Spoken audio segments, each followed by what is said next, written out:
Welcome to YouTube Hero. We're talking about how to create a course to sell. Noelle here has sold a lot of courses. She sells a lot of courses from YouTube. So we're going to dive into how do you create that type of course.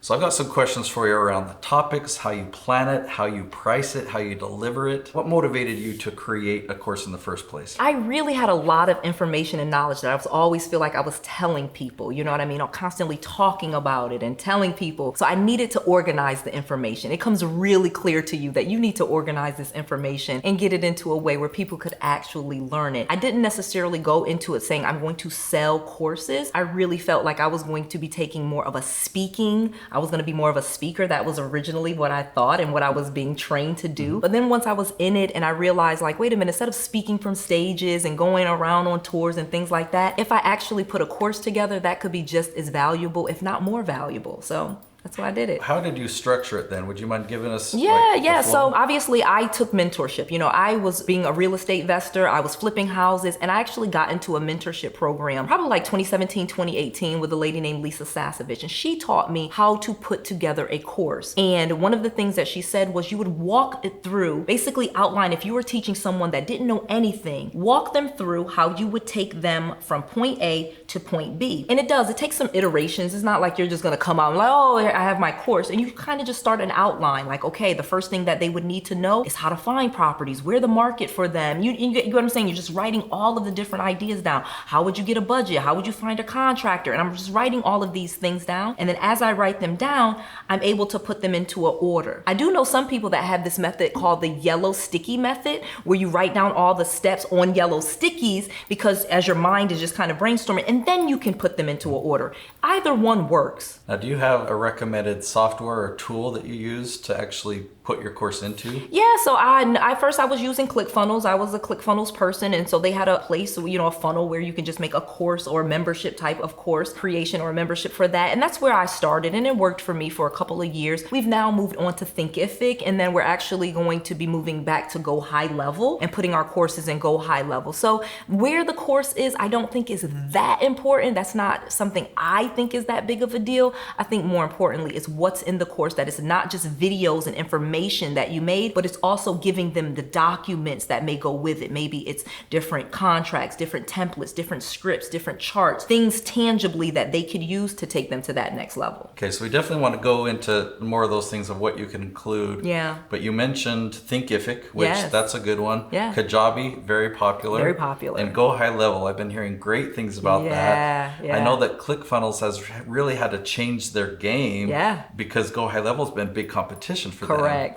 So let's dive into some of those tangibles. So you said that there's videos, there's content they can watch or read. Absolutely. But giving them some items like this is more valuable. What about like actual assignments or accountability? So let's kind of talk through that. So obviously I think that the best courses, because I didn't mention this, are videos. First step that I was going to do is outline what I'm teaching. What would take this person from here to there? I outlined the information. Then I actually would take that, each topic, and outline that and make a video for each different part. And you can call them modules, you can call them topics, you get what I'm saying? You can decide how you're putting this together. But obviously for each video that you made, you need some documents that go with it. Checklists, templates, scripts, something to that effect that's complementary to the video that you made so that it really pulls everything together and really brings value to the customer. Very cool. So that really helps. And one thing that I like to point out from, since people see me as the video guy, they'll ask me, well, do I need to have different content on YouTube than I have in my course? And I tell them, well, naturally, a lot of it's going to overlap. A lot of it's going to be the exact same content, but when we package things on YouTube, we're answering a specific question. And that's the episode. And we launch them in,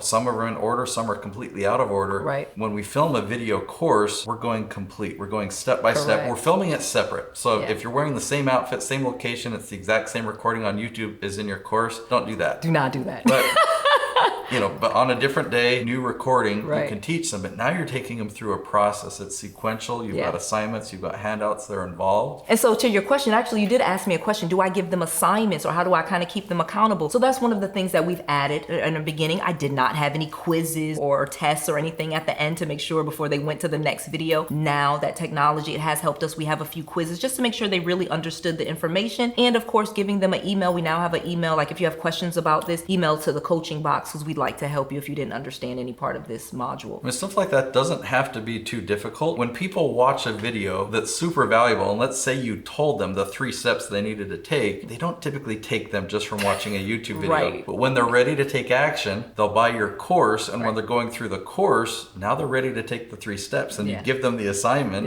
before they can move on to the next one. It's brilliant. Yeah, and I'll say too, my YouTube videos versus my course are way different. I'm on YouTube, I have a script, not a full script, really just some bullet points, but in my course, I literally have a PowerPoint. It's way more detailed, and it should be. I mean, obviously, YouTube is free. They paid for the course. There should be a significant difference. Now, would you say your course or your YouTube videos are more entertaining? Obviously, my YouTube videos are a little bit more entertaining. People have told me they fell asleep during my courses and they fall asleep listening to what I'm saying. They have to maybe wake up and watch it the next day. Like I said, it's a more serious thing, so I'm not B-rolling it or dancing around or trying to make this, you've paid for this, let's get to work. It's like college course. It's a college class. Let's get to class and get to work.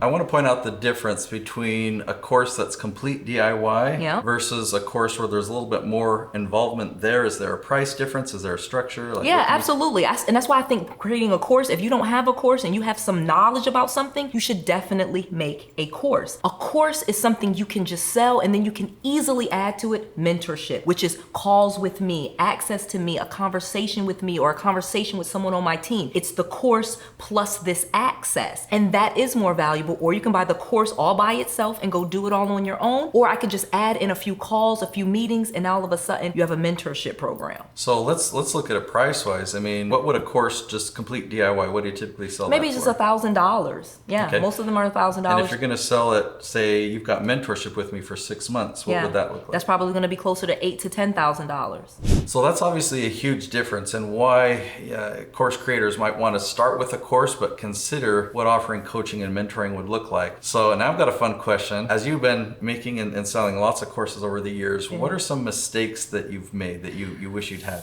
Oh my gosh, I would think one of the bigger mistakes is people not continually updating their courses. Obviously, you cannot just make a course one time and never look back at it again. You have to keep kind of adding content to it and adding things to it. That's what makes it more valuable and more in real time. Another thing I feel like that I made with my course is I did not charge enough in the beginning. I think as we have this worthiness or this imposter complex, when we first start, so we like give it away really cheap, or we think it should be as cheap as possible. And obviously people aren't gonna really see the value in it if you're doing it that way. Let's talk about that. When you say they're not gonna see the value, I mean, imagine you create a course and it teaches people how to, become an Airbnb. You have a property that's cash flowing positively. If you sell this course, let's say you sold it for $97, like how serious is somebody gonna take it versus if they paid, say, $3,000 for it? Is it gonna sit on their shelf? There is a difference. There's definitely a difference. And I think that's the thing. I hate to say that they caused you to charge more, but at the same time, there really is this perceived value. And if it's too cheap, they just don't perceive the value in it. And you maybe not be valuing your information. You really may just be undercutting yourself. So I think that was probably one of my bigger mistakes. And I see people just selling things at these really cheap prices. And so then you kind of almost question, is it any good? I just have this little visual. Let's say there's a gemstone, I've got in my hand, and if I handed you this gemstone and I told you the value was $200, you'd be like, oh, interesting, If I told you this gem, like, this is a $2 million, you'd be like, right, exactly. And so to me, that's worthiness on both sides. You as the person that created the course, you really need to feel that what you did has value, and you really need to start valuing yourself and valuing your information if it really is valuable. And how much do you want them to value the course? Because if they value the course more, they're more likely to implement it and actually get results from it. Exactly. And for you as the course creator, that's the real win. When someone does your course and they're successful, that's testimonials, that's future income, that's future revenue, that's them buying different things from you. That's the key. So having this conversation, Noelle, has made me remember when we recently filmed our course. We created a course called YouTube Sales Mastery, because we talk a lot on this channel about how to leverage YouTube to generate leads. Well, you've really mastered the whole process of going from YouTube to your email list, you know, your call to action, your landing pages. How do you manage your email list? How to get them into that strategy session, what that strategy session looks like, what your courses should look like, what your coaching programs, how do you price it? I'm excited to announce YouTubeSalesMastery.com. You can go there. We'd love to have you in that course. And if you use the coupon code YouTube, it'll actually cut the price in half. So it'll save you 50% because you watched this video. That's our gift to you, is that coupon code. We'd love to see you in that course.